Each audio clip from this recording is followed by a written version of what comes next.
First படிக்கும்போது வீட்டில் படிக்கும்போது சரி கிளாஸில் எதுவும் தனியாக நீங்கள் படிக்கும்போது எக்ஸாம் ப்ரிப்பேர் பண்ணும்போது மொத்தம் லவுடு தான் படிக்க கற்றுக்கலாம். அவங்க உடனே ப்ரொனன்சியேஷன் தப்பாக வருது உங்களுக்கு புரியல அப்படின்னு எங்கள் டீச்சர்கிட்ட கேளுங்க. நீங்கள் ஒவ்வொரு பசங்களையும் நீங்கள் பாடநடத்தணும்னு சொன்னேன் ஏதாச்சும் ஒரு வேறு சத்தம் போட்டு முன்னாடி வந்து நிற்க சொல்லி படிக்க சொல்லி சத்தமாக அவன் படிக்கும்போது ப்ரொனன்சியேஷன்ஸ் அவங்க ஏதாச்சும் வந்து தப்பாக வருது அவங்களால ப்ரொனவுன்ஸ் பண்ண தெரியல அப்படின்னா அவங்க தப்பு கிடையாது. அப்படின்னா அவங்களால வந்து ப்ரொனன்சியேஷன் வந்து மாற்றிக்கலாம்.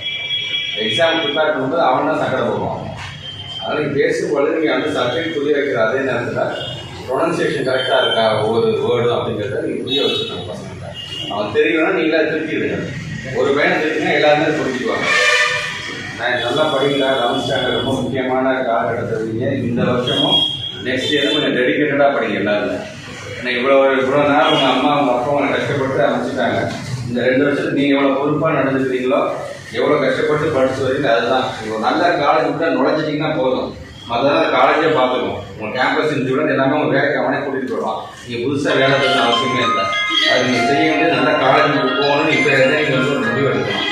நல்ல காலேஜுக்கு போனால் என்னென்ன காலேஜ் நம்ம மாவட்டத்தில் இருக்குதுன்னு அதை தெரிஞ்சுக்கணும். தமிழ்நாட்டில் என்னென்ன இருக்குது இந்த காலேஜில் ஏதாச்சும் ஒரு காலேஜ் போய் சேரணும் அப்படிங்கிறது முடிவு பண்ணிக்கணும். அதுக்கான மிகப்பெரிய காலகட்டம் 10வது வரைக்கும் நீங்கள் என்ன பண்ணீங்க என்ன விளையாட்டுத்தனம் அதெல்லாம் விட்டுருங்க. இந்த 2 வருஷம் நீங்கள் பண்ணுற கஷ்டம் தான் இருக்குது. அதனால் ஒவ்வொருத்தரும் உங்கள் ஃப்ரெண்ட்ஸ் சர்க்கிளையும் கூட சொல்கிறேன். ஒரு நல்லா படிக்கும்போதே அப்புறம் படிக்கலாம் வாடும் முதல்ல விளையாடுனா தயவுசெய்து இழுத்துட்டு போகாதீங்க. ஏன்னா இந்த 2 வருஷம் வந்து உங்களோட டிஸ்ட்ராக்ஷன் எதுலையுமே போகாமல் நீங்கள் படிப்பில் மட்டும் கவனம் செலுத்தணும். ரொம்ப முக்கியமான காலகட்டம் திருப்பி சொல்கிறேன். இந்த மாதிரி அட்வைஸ் பண்ணுறதுக்கு நமக்கு யாருமே இருக்க மாட்டாங்க. அட்வைஸ் பண்ணும்போது 2 வருஷம் கஷ்டப்பட்டு கொஞ்சம் டெடிக்கேட்டடாக படிங்க நீங்கள். சரியா? All the best.